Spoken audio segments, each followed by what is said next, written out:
What is going on, everyone? Welcome back to the world according to Briggs. I hope you're all doing well. Today we're going to take a look at where Americans are going when they've decided the United States isn't working out for them anymore. About 10 million Americans live in other countries, not counting the military or government personnel and their families, nothing like that. And that's according to the US. The United Nations says there's only about 5 million US residents living in other countries. The numbers are all over the map depending on how you look at it. Some only count US-born citizens that now have or are applying to get citizenship in another country, while some get counted because they bought property or they live in another country most of the year. Basically, we won't have any exact numbers on this one. I'm just going to give you a range according to the different studies, okay? Since 2016, the rate of outward migration has picked up steam.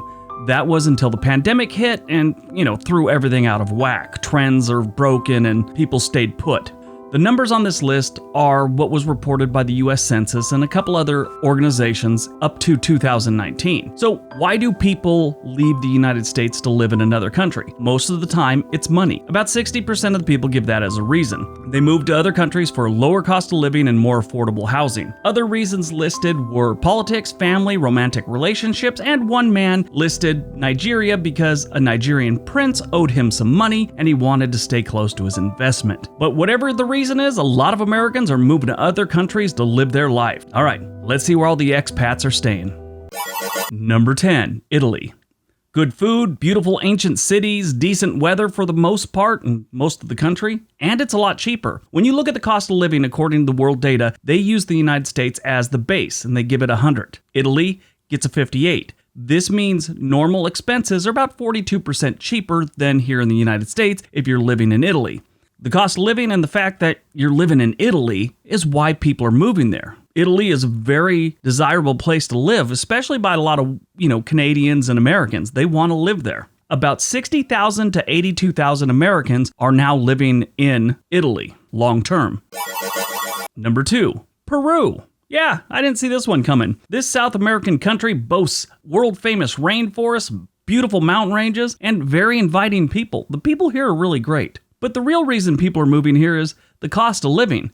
Compared to the US's 100, like I said before, Peru is at 19.2. I look at it this way. To get $100 worth of the stuff in Peru, it costs you about $19.20, and that's compared to US money. There's one warning about Peru. The cities are ripe with corruption, and counterfeit currency is commonly given to tourists. I'm sure if you live there a while, you're going to know the difference, and, they probably won't try and scam you, but that's a big thing they do to, Americans, Canadians, whoever moves down there. Between 56,000 and 84,000 Americans live in Peru long term. Number 8, France. It's France, so I'm sure not many people are surprised Americans are moving there. It's a beautiful place to live. Housing is cheaper for the most part. If you decide to live in, Paris or, the French Riviera, it's going to be a little more expensive. But most of the place, it's a lot cheaper. France has world-class wine, legendary food, and more than enough things to see and do. Their cost of living index number is 65.9. One warning though, the French have a reputation to Americans as being rude. In my experience, they're only rude when you're rude or being stupid. It's almost like they have zero tolerance for stupidity. It may be a little bit shorter fuse with Americans. Between 59,000 and 97,000 Americans live in France long term. Number 7, South Korea. South Korea has been showing up on this list periodically since the 1980s. Sure, they have a crazy nuclear-powered country next door, but that is a minor issue to most moving there. Yeah, for some reason that doesn't seem to bother a lot of people. South Korea remains one of the best places to live abroad for Americans. A lot of Americans land here because of the tech industry, and they decide to stay after maybe they don't have that job anymore or their job wants to bring them back to the United States. They get another one in Korea.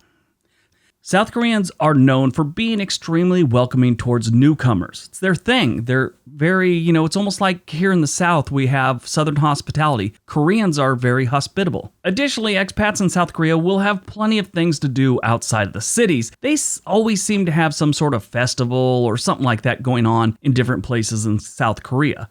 The cost of living index is 54, so almost half price what you have to pay here in the United States on average. It can get cold in some parts during the winter, but they have all 4 seasons, which a lot of people enjoy.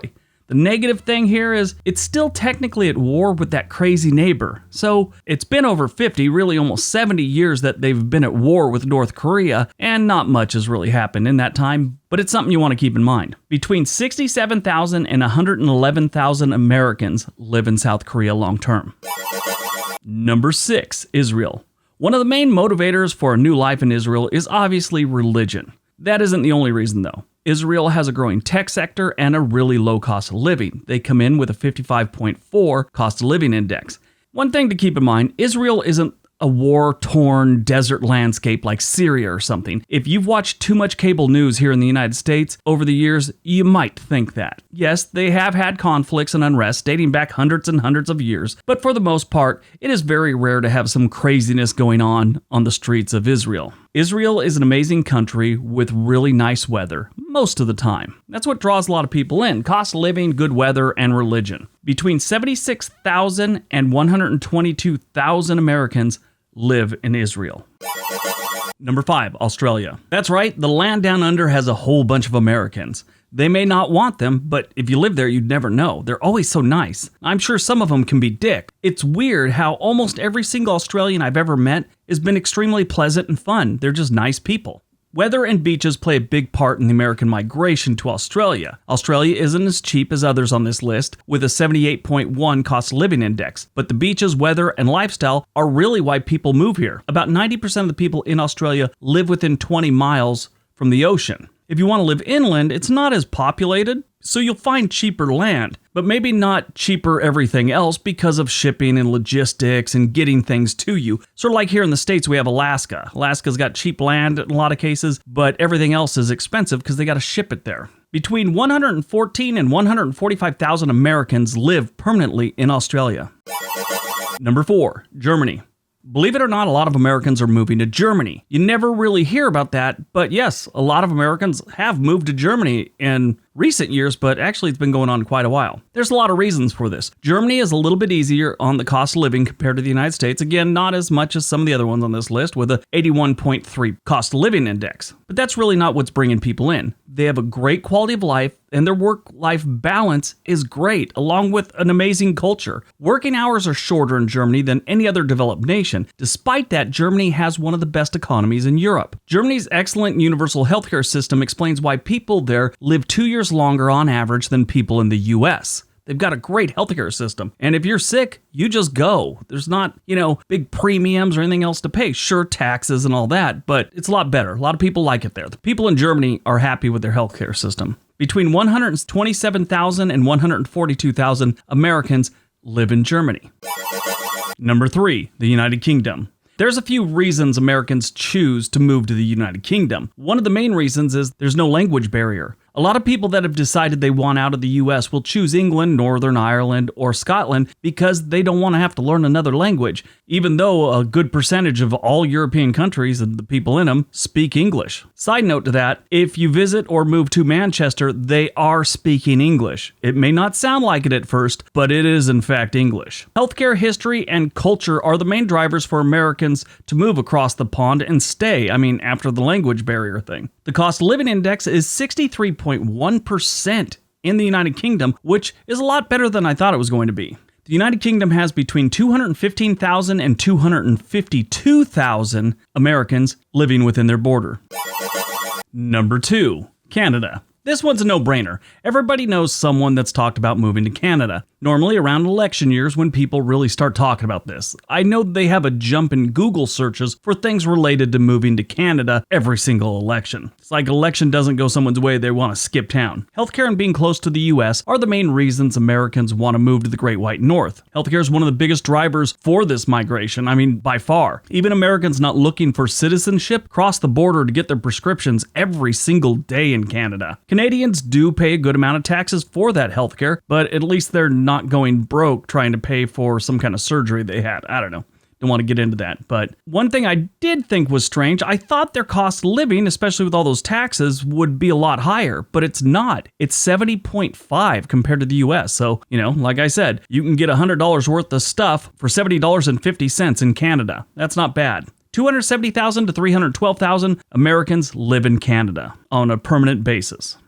All right, before we get to number 1, don't forget to hit that subscribe button, give the video a big thumbs up, tell us what you thought in the comment section, and be a member of our community. All right, on to number 1. And number 1, Mexico.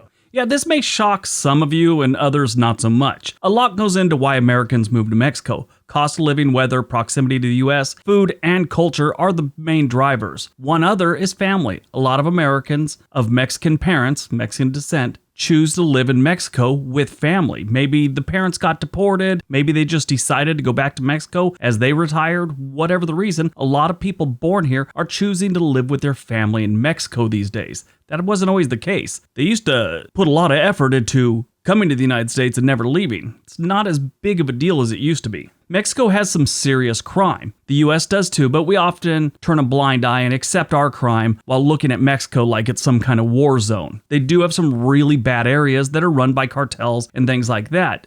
I have a friend that I went to high school with who's lived in a small town in Mexico with his girlfriend for like 20 years. He says it's safer than the US, where he lives at least. Statistically, they are a little higher per capita in the crime area than the US, but I'm still sure it's not as bad as most of you think. The cost of living index in Mexico is 26, so like we've said, you get $100 worth of stuff for $26 in Mexico. That's the easiest way to look at it. Between 762,000 and 900,000 Americans live in Mexico on a permanent basis. All right, that's our video today. I hope you guys enjoyed it. Hope you got some information out of it. Now, a lot of this may have shocked some of you because you always hear about people moving to Thailand and, the Philippines and things like that. But these are the countries that have the most, and a lot have to do with their size. I'm sure if we looked at per capita, you'd have some smaller countries than some of the ones on this list. If this video does good, maybe we'll look at that from other aspects, like the cheapest places to live, things like that. Let me know in the comment section below if you'd like to see more of these. Everybody have a great day. Be nice to each other.